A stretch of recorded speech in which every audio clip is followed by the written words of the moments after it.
Hey there once again. This lesson is going to be on what is a 12 bar blues and kind of analyzing what the chords are, what the structure is, and what are some things that you can do to improvise over that. So I've got my finale sheet here with 12 bars because it is a 12 bar blues. It's that way because obviously it's 12 bars. But what makes it a blues? What is the basic structure of a 12 bar blues? So you have three chords involved, the one chord, the four chord, and the five chord.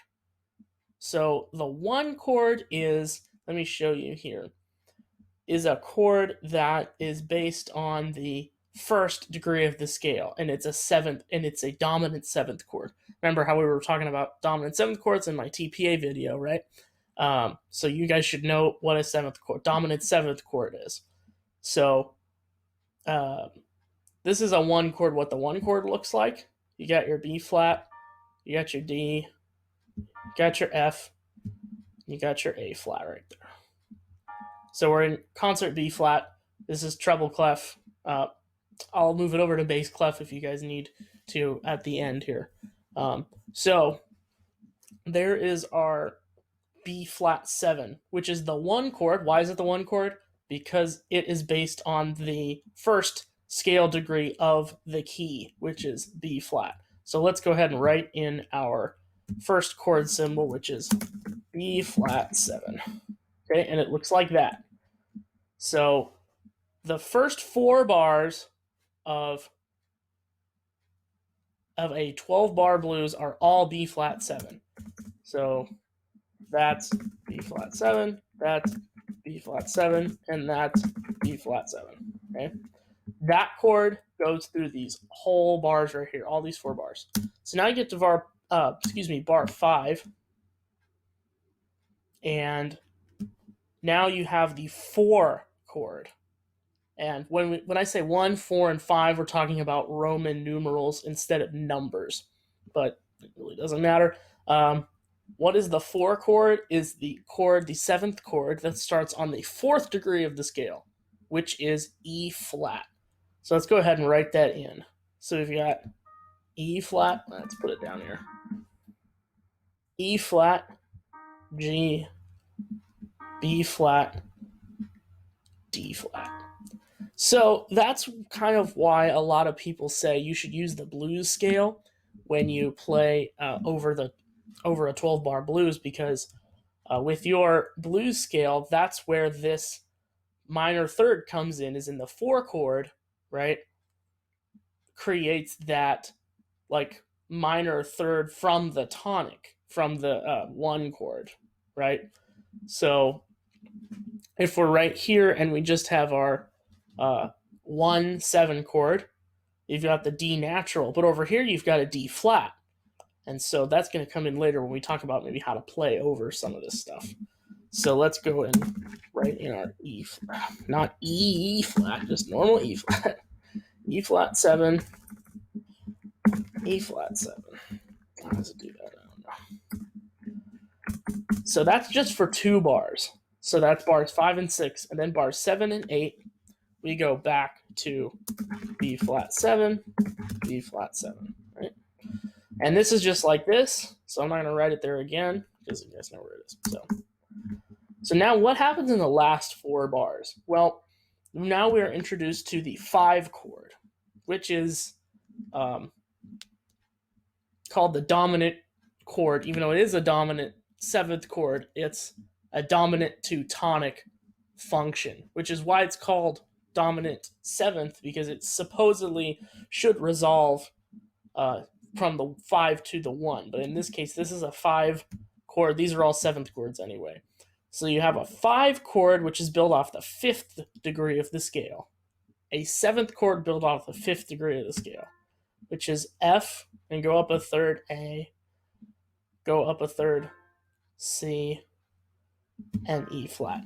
Now, what's unique about this measure is that you have, instead of an A flat, which you've had pretty much everywhere else, obviously here is an A flat, And with the E flat 7, it's kind of implied that you're supposed to play an A flat over it because of there's an A flat in the key signature of E flat, even though you could play A natural if you wanted to kind of have that Lydian dominant sound, but that's way too complicated for the purposes of this.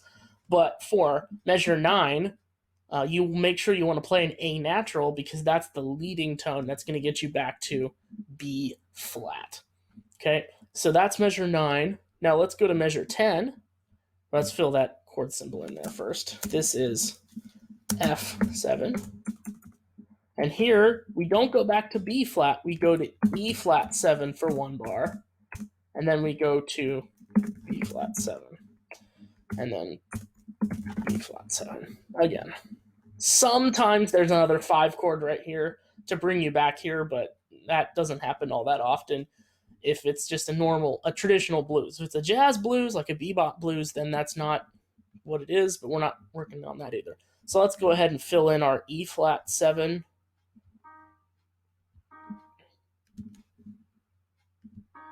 All right. And then fill in our B flat 7.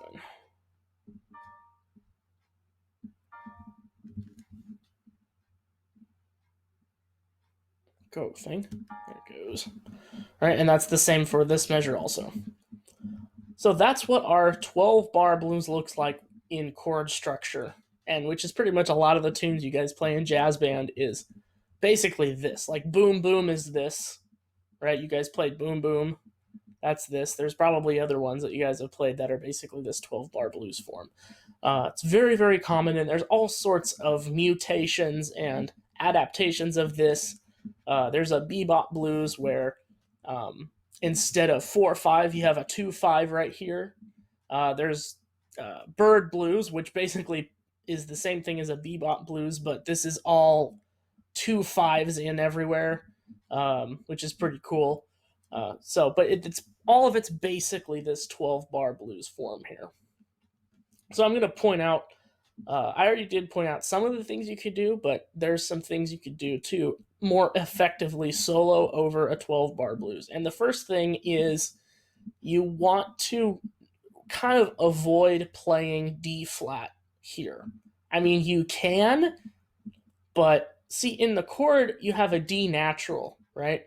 It's D natural, not D flat. And so that kind of limits you from playing the blues scale right here. Again, you still can, but remember that there's this D flat here in the E flat 7 chord. So saving that for this bar is probably more effective.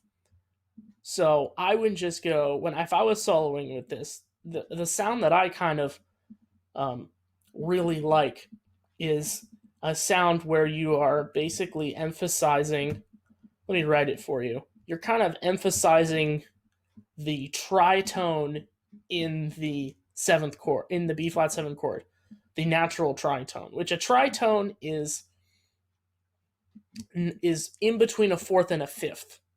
It's a raised 4th or a lowered 5th, and it kind of sounds like this. No, that's not I don't want to play that note. So in this 7th chord, it would sound like this.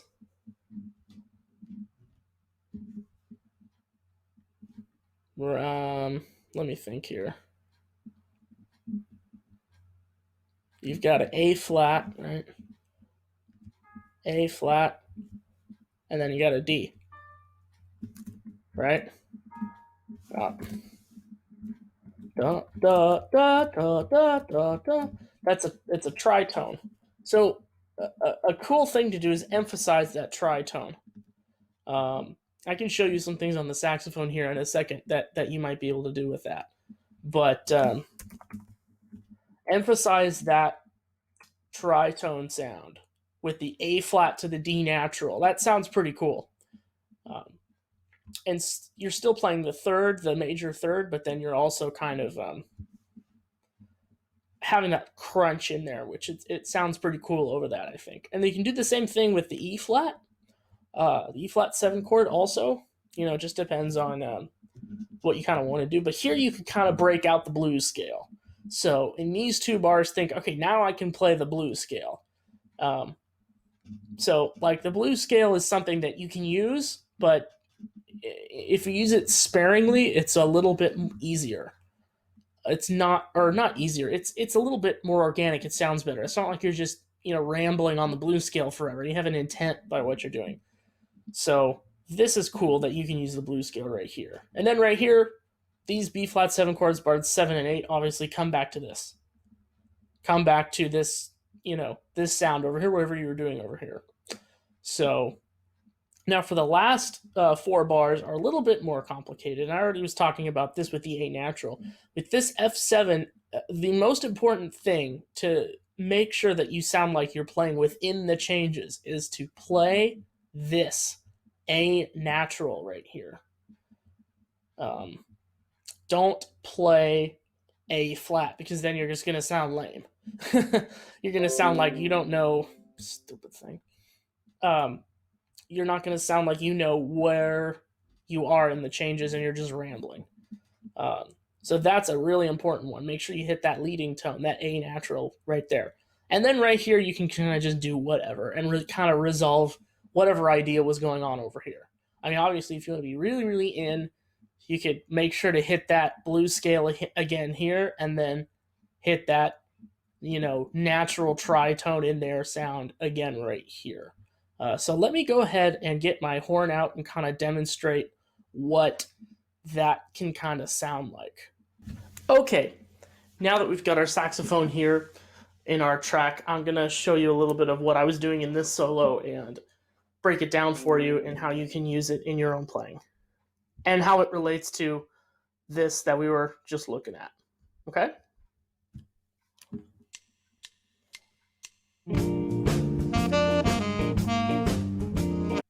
So that line, ba-da-da-da-da, da-da-da-da, there's that tritone, that natural tritone I was talking about.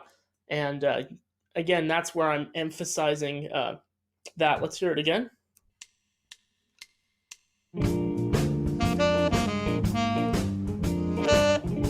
Ba-da, ba-da, hear it? So that's a big sound that I like to use. I think it sounds good over that. And I'm still using that major third, right? I'm not using the minor third blues scale in there at all.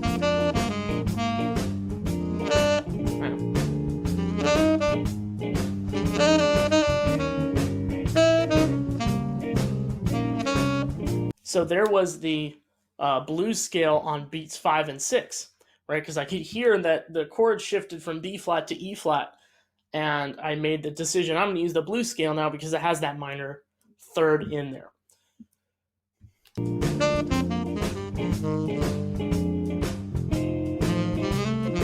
Da da da da da da da. There's that the leading tone. Let's hear that. Let's try to hear that again. It was about right here. Nope. Hear it. Ba ba da da da da ba da da da da. Right, that's the leading tone. Oh, crap. Let's hear it one more time.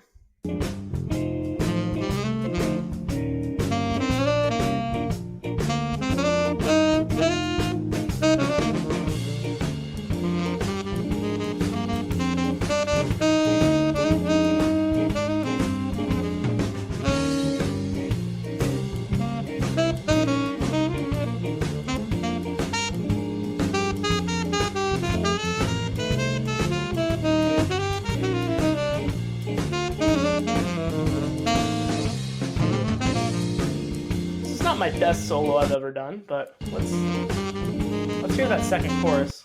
Da,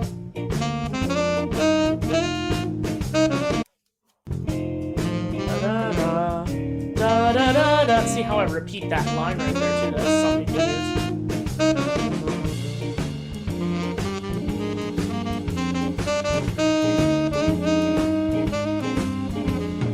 Da, da, da, da. See, there's the minor third again. Blues scale. Da da da da da.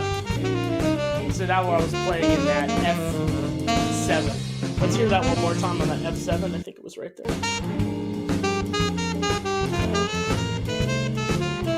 Ba da da da da da da da. So that was a classic example of playing in that 5 chord and trying to really feel that leading tone sound. So that's kind of how that works. The obviously the thing you would want to do in a perfect situation is transcribe that, but I'm not going to transcribe myself because that's kind of funny. But you can go ahead and transcribe that and figure out where it falls into this guy, where I'm using what and how where I'm using certain things over certain chords, and that's how you really get to really get into jazz. That's really how it's done. Is that just you studying who plays what over where, and then how to incorporate some of that into your own sound. So that's all I got.